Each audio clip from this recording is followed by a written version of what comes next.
What's up, everyone? Welcome to the Dungeons & Dragons 5th Edition Power Gamers Tactics Room. I'm your host, Bilbron Psi. So today we are having another episode of my character build series, where I present to you Bilbron Psi Wizard.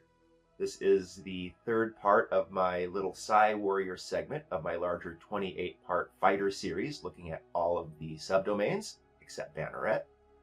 And I am very excited to present this to you. I had a lot of fun putting it together, and I hope it's, pretty good. So let's take a look and see what I built. So the character concept is as a support character that still has strong DPR and good utility uses. So I've put his first level character sheet on the screen, and we can see that I went with Variant Human so that we can add a starting feat, which will be Sharpshooter. We have Athletics, Perception, and Stealth, and whatever other skills you want, they don't really matter. Our initiative is +3, and our passive perception is 12. The stats are Strength 8, Dexterity 16, Constitution 14, Intelligence 16, Wisdom 10, and Charisma 8. So that gives us the attack bonuses that you see on the screen. We will be going with a rapier that we will never use, and a longbow. The fighting style that we will start with is blind fighting. I could have taken archery here, but I didn't. I took blind fighting. Blind fighting is even stronger than archery if you set it up right. And guess what? I'm going to set it up right. So blind fighting. So at first level, not too much to talk about here. He's a fighter with a bow, so he's going to be hanging out in the back and shooting stuff, triggering the sharpshooter power attack opportunistically. See my video on when to trigger it. We will seek attacks at advantage, of course, since that works great with power attack. And because we have blind fighting, we can ask the wizard for a fog cloud. He might say yes. Do discuss with the dungeon master how blind sight works. It gives you blind sight in a 10-foot radius. So if you are at the edge of heavy obscurement, but still inside of it, can you see beyond the 10-foot range? I can see it going either way. I am presuming that you can, and that the blind sight basically just kind of negates the obscurement around you from your perspective, but I can understand it if the DM would rule otherwise, and it doesn't really matter, because if you interpret it as I do, that gives us a little bit more maneuverability, but if not, we will simply operate as a melee skirmisher within the fog cloud instead of from the back line. We will also probably use minor illusion a little bit more in order to create the illusion of total cover, because I will be adding that capability in one level. So why don't we move on to level 2, where we see that I am multi-classing into Wizard. So we add here Spellcasting and Arcane Recovery. My spell book will be Find Familiar, Shield, Absorb Elements, Fog Cloud, Sleep, and Featherfall. And my cantrips will be Mage Hand, Minor Illusion, and Mind Sliver. I get to prepare 4 spells a day, which will be Shield, Absorb Elements, Fog Cloud, and Sleep, and I will get a familiar. So I will go with Arctic Stink Squirrel if the DM allows it, because that is elite with its DC 12 Stinking Cloud once per day, but otherwise I will go for the Bat with its 60-foot blind sight. So a few notes here, because this is where the character concept starts coming together. 1, a dip is excellent for the Psi Warrior because their psionic energy dice are based on your proficiency bonus, and that scales with your PC level and not your class level, so you are going to still benefit from your dip levels in that regard. And the intelligence focus has good synergy with the wizard. So at this point we now have Fog Cloud. We are going to cast Fog Cloud and shoot from it with blind fighting. We plan to stand near the edge to leverage blind sight for attacks at advantage and attacks at disadvantage. Of course, if your DM says otherwise, then you will be melee skirmishing. Because you have attacks at advantage, you will be always triggering your sharpshooter power attack. If they close with you, you can disengage without opportunity attacks due to the fog cloud. They can't see you, so can't do opportunity attacks. And you making the fog cloud can help the wizard and other party members who optimize for it. So this is 2nd level. Encourage this.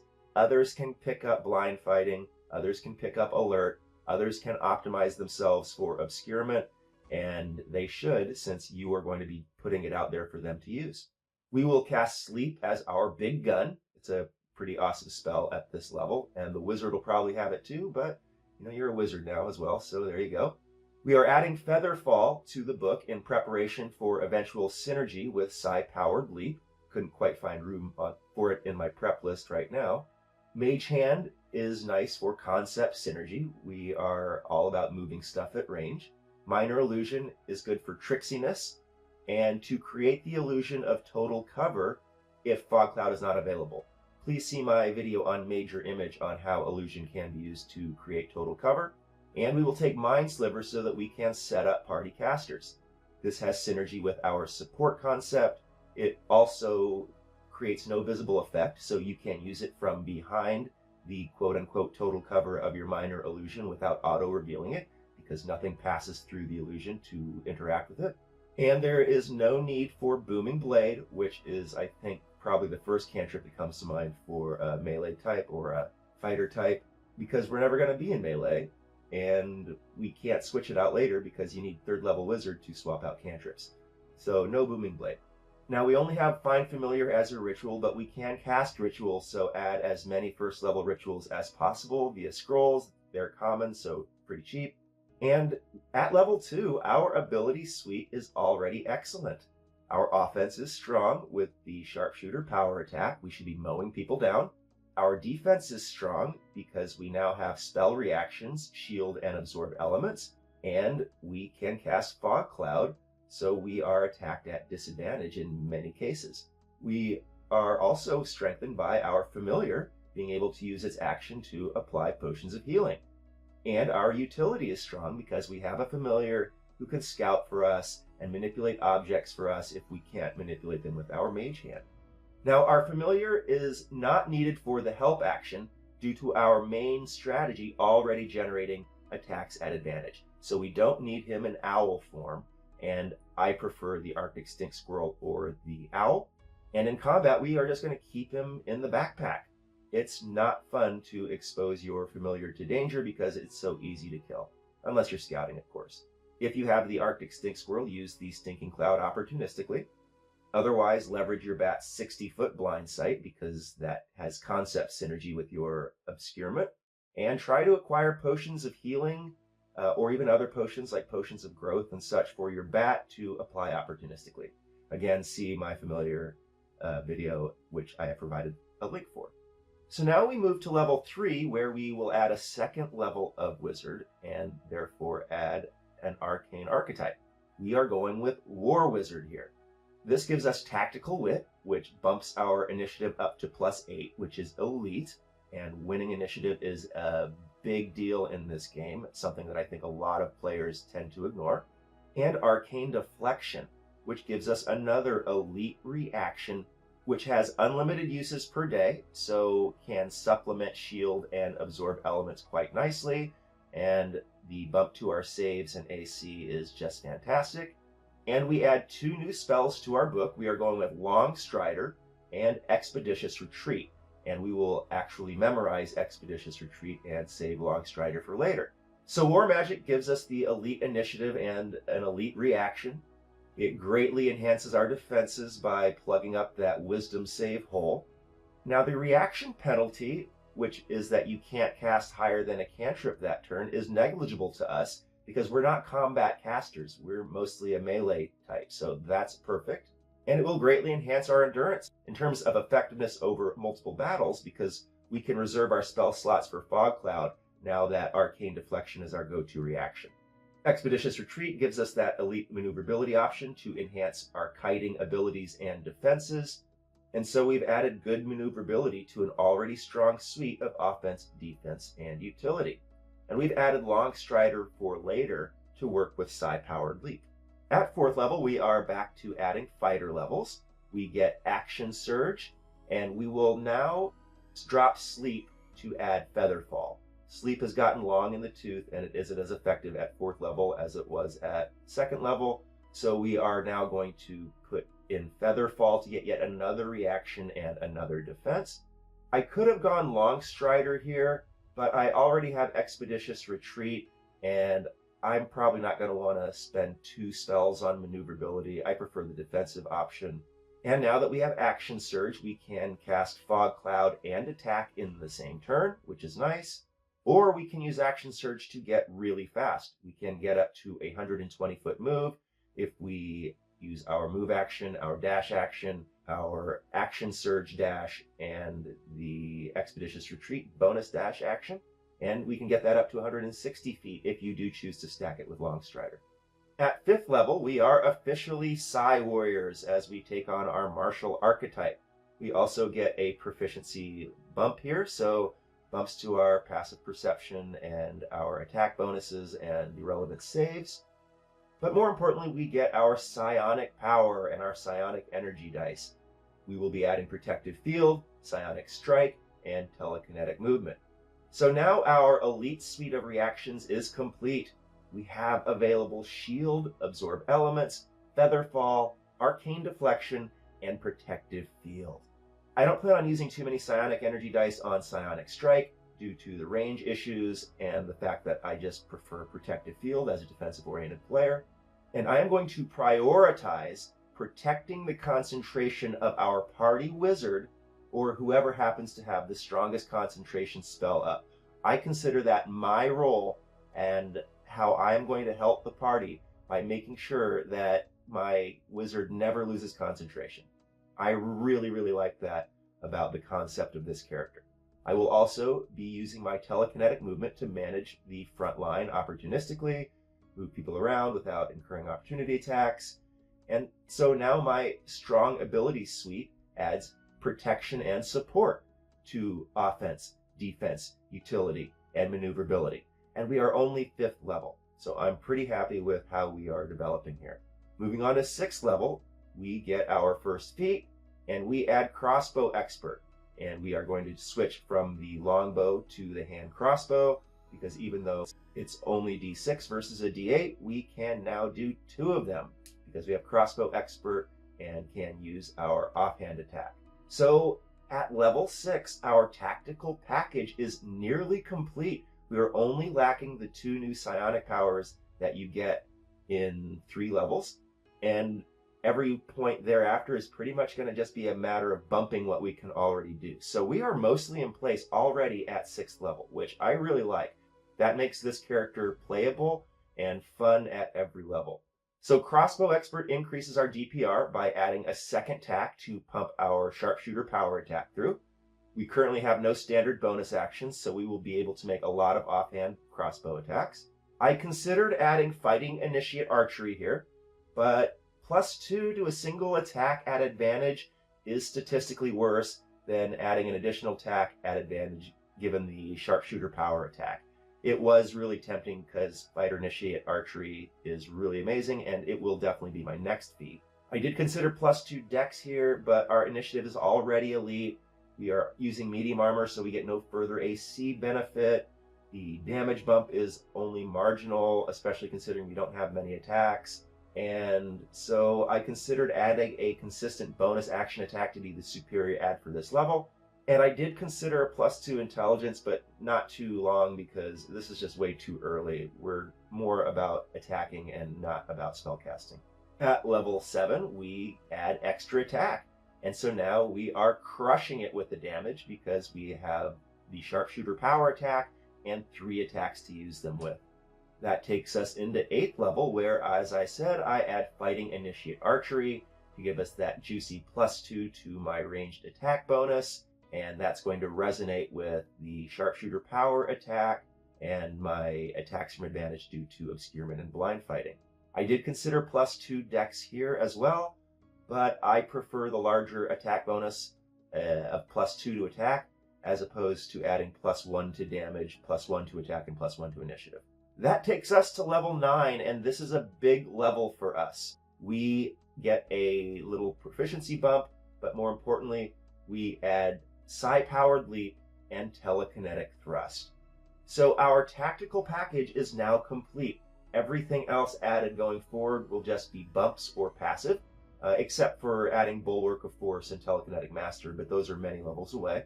We will be using telekinetic thrust to support the party with opportunistic prones or 10-foot pushes. We are dropping Expeditious Retreat in favor of Long Strider because we now have a similar bonus action in Psi-Powered Leap for kiting, and Long Strider resonates with Psi-Powered Leap by increasing our base move, and it's no concentration, which means that we can use it more aggressively than Expeditious Retreat. We can now use our Psi-Powered Leap for the Grapple, Fly, Drop combo. So we have a bad strength, so we are poor at grappling. So use it opportunistically when you have advantage on your attacks or the enemy is vulnerable. You can go all in on this tactic and enhance it with items like the Gauntlet of Ogre Power, the Belts of Giant Strength, or Potions of Giant Strength, or Potions of Growth, which will give you advantage on those checks. And remember that your potions can be applied by your familiars, so you can get their effects without any loss of your own action economy. That's one of the great things about familiars.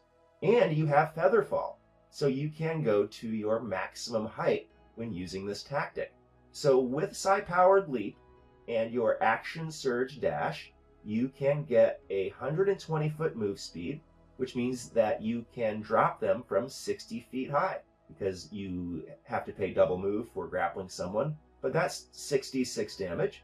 And if you have Long Strider going, that's actually a 160-foot move for 8d6 falling damage. Now, first note, you can combo this with haste from an ally or boots of speed to double your speed and double the drop damage, so potentially 16 d6 falling damage inflicted every turn. But the best part is it only uses one attack to grapple, and then movement and such are free actions, so you've still got one extra crossbow attack and one extra bonus crossbow attack to throw in on top of the falling damage. This can be a devastating combo if you pull it off, and just imagine it so thematic and so dramatic and super cool, and I would love to pull that off in a real game. So now we move on to 10th level, and we get another ASI where I used to bump our decks, so all of the relevant mods are bumped, but no tactical changes. Takes us into level 11 where we add Indomitable, and again, no tactical changes. Level 12, we add Guarded Mind, so no tactical changes. Level 13, we add Extra Attack, so no tactical changes. Like I said, we got our gig together quite a few levels ago, so at this point it's all about just getting better at what we do. Level 14, we get another ASI, so I added another +2 decks. We are now at 20 decks. And I didn't screw around with Mage Armor here, which if I had taken it, that would increase my AC to 18, and it's only 17 on the sheet. But come on, I'm going to have Magic Armor by now, and I'm not going to get any benefit from screwing around with Mage Armor. So no tactical changes. Next, at level 15, we can do Indomitable twice, so no tactical changes. Level 16, we add Expeditious Retreat because I am doing a +2 intelligence bump. The intelligence is now 18, and we can prepare one more spell, which will be Expeditious Retreat. At level 17, we add Bulwark of Force. So this is an amazing defense that should always be our first bonus action. Just keep in mind the 30-foot range is problematic, so, we'll have to make it work. But we can because we got those abilities. Level 18, get another ASI, so I'm bumping up Intelligence again to 20, and I will be adding Disguise Self just to throw in a bit of utility, but it can be any spell you want, really. Kind of depends on what's going on with the party and your campaign. Level 19, we can do more Action Surge, more Indomitable, but no tactical changes. And at level 20, we add our capstone of Telekinetic Master. So now we can cast Telekinesis at will, all the time, 10-minute duration, 14 plus uses per day. It's like Telekinesis Central over here. And that's always fun, hugely thematic, and if you know how to use it in combat, pretty effective. So, pretty happy with that build. The concept, as I said, was as a party support character with decent DPR and some utility options. So in terms of support, we can provide heavy obscurement for our party to leverage. We can use Mind Sliver to set up Ally Saber Sucks. We have our Protective Field, which will protect ally hit points and concentration, which is our priority. We have Telekinetic Movement, which can reposition allies without incurring opportunity attacks. We have Telekinetic Thrust, which will render enemies prone for our melee attackers to attack at advantage.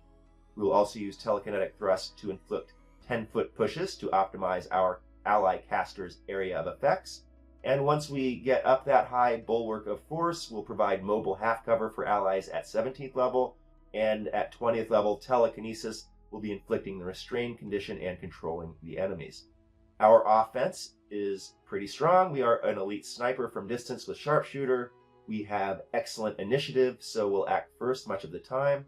The blind sight and obscurement options means consistent attacks at advantage, which means our DPR is very good.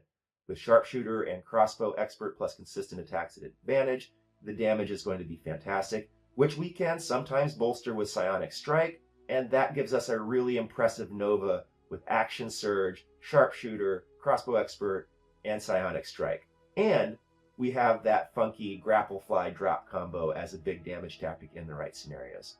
Our defenses are solid. The AC isn't great, but we will often be attacked at disadvantage with the blind sight obscurement combo, and we can bolster it with arcane deflection and shield.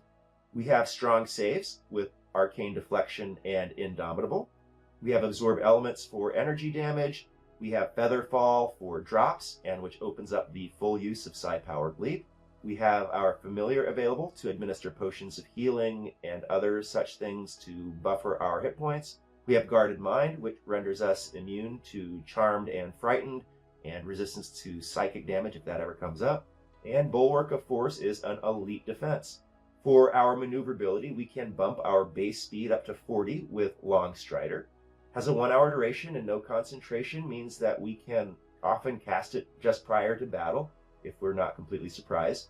We have Expeditious Retreat, which gives us a bonus action dash as needed. Could also action surge dash if we want. And we have Psi-powered leap, the premier power for us Psi Warriors that provides us that sick bonus action fly speed. In terms of utility, we have a familiar, so we can help with the scouting and all of that familiar stuff. We have Mage Hand, and we have telekinetic thrust, which can move party members around. And I added Disguise Self, but really you can add almost any first level spell option that you want, and that's some pretty good utility right there. And in terms of playability, I feel like this is strong out of the gate with strong damage through the sharpshooter power attack, and we get big power bumps at every early level, even when we multi-class, and it comes online quickly with only a 2-level dip. Most of our power suite is in place by 6th level, and 95% of it is online by 9th level. There is hardly any bonus action clog, very clean and efficient in its action economy, and there's hardly any reaction clog, despite a huge selection of elite options, because they are not redundant at all. They all cover different scenarios. So we should have a prominent impact in every scenario, and we should be a party favorite because we are just helping everybody. And this is going to foster a cooperative, supportive, optimized party play style, and it's going to help you convince the wizard to cast haste on you when you want to do the grapple fly drop combo. So that's it. That's my take on the Psi Warrior and my approach to building an optimized version of it. Let me know if you think I did a good job or if you think I suck. I'm always happy to hear people's opinions in the comments, and thank you so much for watching. This has been the Dungeons & Dragons 5th Edition Power Gamers Tactics Room. I'm your host, Bilbron Psi Warrior. See you next time.